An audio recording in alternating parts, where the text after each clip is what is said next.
నమస్కారం. ఆర్థిక వ్యవస్థ నిపుణులు సిద్ధార్థ్ సెన్ గారి శిష్యుణ్ణి నేను. వారు నాకు నేర్పిన పాఠం, చెప్పిన మాట, చూపించిన దారి నన్నింతవరకు తీసుకొచ్చాయి. Can I come in, sir? Come in. Hi, Arjun. Sir, sorry to disturb you at this hour. It's okay. Sir, this is my thesis about the underworld. Moodela Srama. Project U. Project U? Yes, sir. 1990 Mumbai bomb blast. మన కుటుంబాలను కోల్పోయాం. మీరు కాళ్ళు పోగొట్టుకున్నారు. అప్పటి నుంచి ఇప్పటిదాకా మన జీవోత్సవాల్లాగే బతుకుతున్నాం సార్. సార్, ఎవడో వచ్చి బాంబ్ బ్లాస్టులు చేసి వందలాది కుటుంబాలని అనాథనం చేస్తుంటే దాన్ని తలుచుకుంటూ ఇలా నిస్పృహతోనే బతకాలా సార్? ఆర్థిక వ్యవస్థలో మీరు ఎన్నో అవార్డులు రివార్డులు అందుకున్నవారు.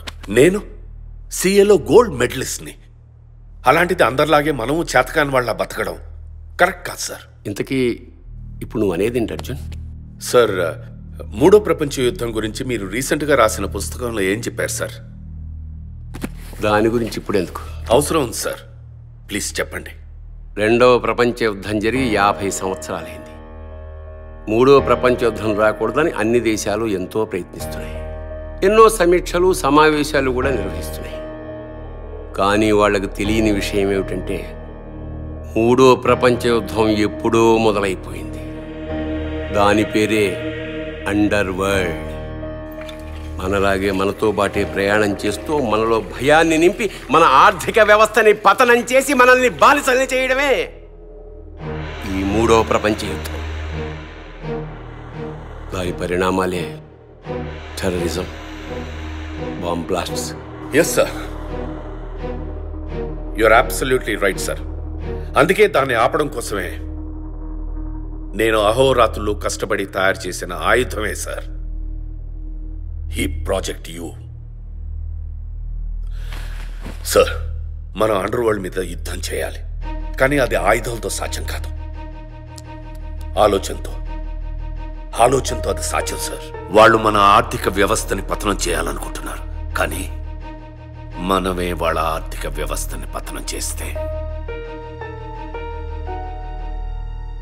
అమెరికాలో పనిచేస్తున్న నా స్నేహితులు ఇచ్చిన ఇన్ఫర్మేషన్ బట్టి they are converting all the cash into a digital format. అంటే రానున్న రోజుల్లో డబ్బు నగదు రూపంలో కన్నా అన్ని ట్రాన్సాక్షన్స్ ఆన్లైన్లోనే ఉంటాయి. కాబట్టి అండర్ వరల్డ్కి సంబంధించిన లావాదేవీలన్నీ డిజిటల్ ఫార్మాట్లోకి కన్వర్ట్ చేసి వాళ్ళకంటూ ఒక ప్రత్యేక బ్యాంకింగ్ సిస్టమ్ని ఏర్పాటు చేసి అదును చూసి దాన్ని ఒక్కసారి కుప్పకొల్చాము సార్. అదే అండర్ వరల్డ్ పై చేయబోయే biggest bomb blast. Excellent Arjun. నీ ప్రాజెక్టు, నీ ఆలోచన, నీ ముందు చూపు అద్భుతం. కానీ అనుకున్నది అనుకున్నట్టు చేసేదెవరు? సార్, ఇది మన ప్రభుత్వానికి అందచేద్దాం. వాళ్ళే ఒక ఐపీఎస్ ఆఫీసర్కి ట్రైనింగ్ ఇచ్చి వాళ్ళ మధ్యకి పంపిస్తారు. అతను ఇవన్నీ ఇంప్లిమెంట్ చేస్తాడు సార్. అది అసాధ్యం అర్జున్ సార్. ఎందుకంటే ఇది ప్రపంచాన్ని శాసించబోయే అండర్ వరల్డ్తో ఒంటరిగాను సుదీర్ఘంగానూ చేయాల్సిన యుద్ధం. అయినా బ్యాంకింగ్ సిస్టమ్ గురించి, జరగబోయే ఆర్థిక మార్పుల గురించి ఒక ఐపీఎస్ ఆఫీసర్కి ఎలా తెలుస్తాయి? ఇది నువ్వే చేయాలి. నేనా? Project you. వద్దు సార్, నా వల్ల కాదు. ఇది మన ప్రభుత్వానికి అందచేద్దాం. ప్రభుత్వానికి అందించిన మరుక్షణం ఇది అండర్ వరల్డ్ చేతిలో ఉంటుంది. దీన్ని నువ్వే ఇంప్లిమెంట్ చేయాలి. నువ్వే.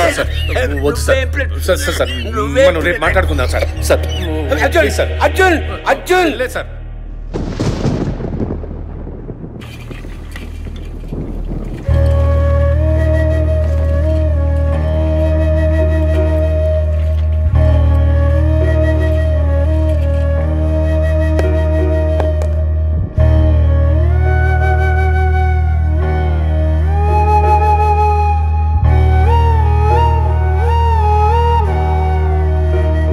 వందే మాతరం.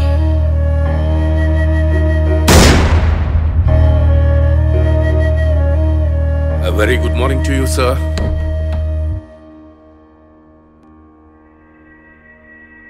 సార్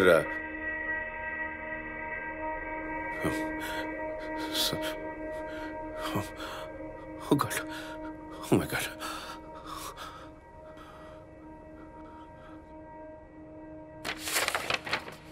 అర్జున్, నా చావు నిన్ను బాధ పెడుతుందని నాకు తెలుసు. కానీ ఆ బాధని కన్నీటిగా కాదు, కర్తవ్యంగా మార్చుకో. నాకు తెలుసు అర్జున్, నేనేం చేయమంటున్నాను. నీ చావుకు నిన్నే ఎదురెళ్ళమంటున్నాను. సైనికుడిగా మారలేని వాడికి యుద్ధం గురించి మాట్లాడే హక్కు లేదు. నీకు చెప్పాలంటే ముందు నేను ఆచరించాలిగా. నా మరణం నీలో దేశానికి ఏదన్నా చెయ్యాలన్న ఆలోచన రేకెత్తిస్తే, నా మరణం నీలో అండర్ వరల్డ్ని సమాధి చేయాలన్న స్ఫూర్తి నింపితే, అండర్ వరల్డ్తో యుద్ధం చెయ్యి, ప్రాజెక్ట్ యూని అమలు చెయ్యి. అర్జున్, భవిష్యత్తులో నువ్వు సాధించబోయే విజయాన్ని ఈరోజే, ఈ క్షణమే నేను చూస్తున్నాను. చివరిగా ఒక్క మాట, 100 మంది దుర్మార్గుల అరాచకం కన్నా ఒక్క మేధావి మౌనం ఈ దేశానికి అత్యంత ప్రమాదకరం. అర్జున్. సిద్ధార్థ సేన్.